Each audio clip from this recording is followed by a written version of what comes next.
नमस्कार, आप देख रहे हैं सीजी मीडिया टीवी और चलिए रुक करते हैं आज की बड़ी खबरों का।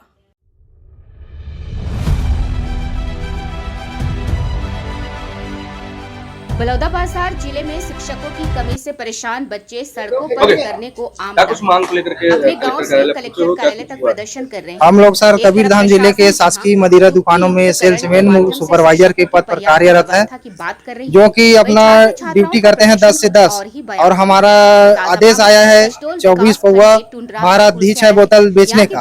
हम लोग अपने निर्धारित मात्रा में बेचते हैं। कल दिनांक को हमारे सह कर्मचारी प्रशांत चतुर्वेदी कुंडा देसी मदिरा दुकान में सुपरवाइजर के पद पर कार्यरत है। एक व्यक्ति था जिसको पुलिस विभाग द्वारा पकड़ा गया है दारू बेचते, और उसी के संबंध में जांच के लिए बुलाया गया प्रशांत चतुर्वेदी को, और जांच में अपने पूछ के चला गया साहब से। उसके बाद उसको थाने में रात भर बैठाया गया है, मारा पीटा गया है और उसको आरोपी के साथ संलिप्त है करके दबाव बनाया जा रहा है, तो ये गलत है। अभी प्रशांत चतुर्वेदी है कहाँ? अभी कुंडा थाना में है। अभी तक छोड़ा नहीं गया? नहीं छोड़ा गया। क्या कुछ हुआ? कुछ बातचीत कर प्रशांत चतुर्वेदी? बात नहीं हो पाया सर, मिलने भी नहीं दिया जा रहा है। उनके परिजनों से? परिजन गए थे लेकिन मुलाकात करने ही नहीं दे रहे हैं। क्या आरोप लगा रहे हैं प्रशांत चतुर्वेदी पर? आरोप ऐसा है सर कि हमारे दुकान में सीसीटीवी कैमरा 5-6 लगा है। सभी तरीके से सुबह आज जांच किया गया हमारे अधिकारियों के द्वारा, जाके किसी भी तरीका से उसको बल्क में अधिक मात्रा में शराब देते किसी भी व्यक्ति को नहीं पाया गया है। इस संबंध में हम लोग को जानकारी पता चला, तब हम लोग अभी आए हैं कलेक्टर साहब को ज्ञापन देने की। क्या लगता है क्यों ये कार्यवाही की गई है? अब कार्यवाही अब पता नहीं सर, क्या मानसिकता है उन लोगों का, अब वही जानेंगे विभाग वाले। हम लोग तो 10 से 10 अपना ड्यूटी करते हैं और घर चले जाते हैं, लेकिन किसी को कर्मचारी को 12 घंटे ड्यूटी करने के बाद बीच में किसी को उठा के ले जाता है, ना तो उसका मोबाइल लगता है ना कुछ नहीं लगता। तो ये बहुत बड़ी गलत है सर, शासन और प्रशासन। हम लोग मांगे चाहते हैं सर कि किसी भी व्यक्ति को पकड़ने से पहले जांच जरूरी है। हम लोग विभागीय आदमी काम कर रहे हैं, तो विभाग के अधिकारी भी पता नहीं है, पता होना चाहिए किसी भी कर्मचारी को जरिए, या तो विभाग के की ऐसा बात है, उसको सीधा उठा लिया गया है। क्या नाम है? वो प्रशांत चतुर्वेदी। मेरा नाम देव प्रसाद डेहरिया। आज जो है ज्ञापन सौंपा गया, किनके द्वारा सौंपा गया, क्या मांगे? शासकीय मदिरा दुकानों में जो काम कर रहे हैं विक्रयकर्ता और बाकी लोगों के द्वारा ज्ञापन सौंपा गया है। कबीरधाम जिले में जितने भी शासकीय मदिरा दुकानें उनमें काम करने वालों के द्वारा ज्ञापन सौंपा गया। कर्मचारी रात से अभी तक उनको छोड़ा नहीं गया है, तो उनके द्वारा कोचियों को जो है शराब बेचा जाता है, तो पुलिस को आरोप लगाया गया। अब तक छोड़ा नहीं गया, क्या कुछ? इसी के संबंध में ही इनके द्वारा ज्ञापन सौंपा गया है कलेक्टर साहब के नाम से, और ज्ञापन मिलने के बाद अब आवश्यक कार्रवाई की जाएगी। ठीक।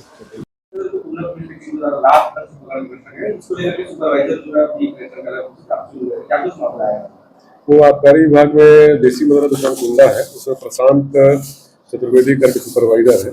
उसके बारे में आज मेरे को 11 बजे ही जानकारी मिली थी लड़कों के द्वारा कि रात में शायद 10 बजे कुंडा थाने में रखे थे। उसके बाद 1 बजे के आसपास साइबर सेल के द्वारा ले आया गया था, और न कार्यालय को सूचित किया गया, न विभाग को सूचित किया गया।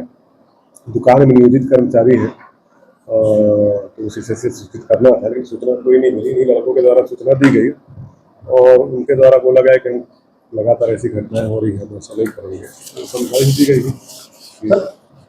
सारे लड़के जो आपके दुकान में जो सेल्समैन है, वो सारे सुबह से जो है ज्ञापन और हड़ताल की स्थिति में, ऐसी स्थिति में दुकानों का जो है व्यापार राजस्व कितना प्रभावित हो रहा है, उसको कैसे मैनेज करेंगे? वैसे दुकानों में आराम से पर्याप्त संख्या में लड़के रहते हैं, और हमारे जिले में 1 सुपरवाइजर 3 सेल्समैन का रेशो है। ऐसी संख्या देख के अभी मेरे को लगा कि लगभग आधी संख्या में लड़के हैं, तो फिर भी जो बरसात का समय है और कम बिक्री वाला समय है, तो डेटा देख के समझ में आ गया, लेकिन रेवेन्यू या बिक्री में नुकसान नहीं हुआ। 5 बजे के बाद यदि दुकान बंद हो जाती है या ये लोग करके दुकान में नहीं पहुंचते हैं, तो काफी बड़ा नुकसान हो जाएगा। मारपीट भी पुलिस के द्वारा किया गया, कुछ मामला मेरे पास ऐसे पुष्टि नहीं है, सुनाई दिया है लेकिन पुष्टि नहीं। अब जो है इस मामले को सुलझाने के लिए जो है 5 दुकानें बंद ना हो, इसके लिए आप क्या पालन की जाएगी? मैं अभी फिर से लड़कों को बुलाया हूँ, इस विभाग की तरफ से वो मैसेज आया था इन लड़कों के पास में कि एक बार आओ बैठ के बात करते हैं। मेरी पहली प्राथमिकता ये है, ये सारे विवाद विभागीय स्तर के हैं, सुलझ जाएंगे। पहली प्राथमिकता ये है कि लगभग 90 लाख से 1.25 करोड़ 1.5 करोड़ पर डे की सेल वाली दुकान है, और यदि दुकानें बंद होती है तो बहुत बड़ी क्षति होगी, जिसका जवाब देना बहुत कठिन होगा। तो कैसे भी करके मैं 5 बजे से पहले इन लड़कों को बुलाया हूँ। कोई भी निर्णय लेने से पहले मुझसे चर्चा कर लेना, जो भी होगा हम बात करेंगे, लेकिन बंद नहीं करेंगे। अभी तक जो जांच में जैसे कि आपको जानकारी मिली, तो आप भी जांच करेंगे सीसीटीवी क्या निकल गया था? हम से प्रोवाइड करा नहीं, बल्क सेल जो होता है कि हमारे यहाँ 5 लीटर कोई भी व्यक्ति मदिरा का परिवहन कर सकता है, वैध मदिरा का। छत्तीसगढ़ में निर्मित मदिरा जो 5 लीटर की रहती है उसको परिवहन भी कर सकता है, ट्रांसपोर्टिंग भी कर सकता है, घर में रख भी सकता है। इसके अलावा दुकानों में 24 पाव मिनिमम, मैक्सिमम 24 पाव एक व्यक्ति को दिया जा सकता है, मतलब 6 बॉटल।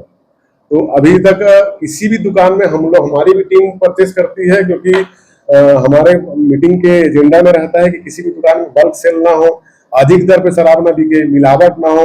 इस जिले की अच्छी बात यह है कि एक प्रकरण बना है अधिक दर पे शराब बेचने का, कभी ऐसा संज्ञान में नहीं आता, मिलावट का प्रकरण नहीं आता है, ना भारी मात्रा में शराब देने का कि 24 पाव से ज्यादा दिया जा रहा है। सीसीटीवी फुटेज में हमको आया है कि 10 पाव 10-10 पाव के हिस्से से दिया जा रहा है। फुटेज मेरे पास है, आप लोगों को शेयर कर दूंगा।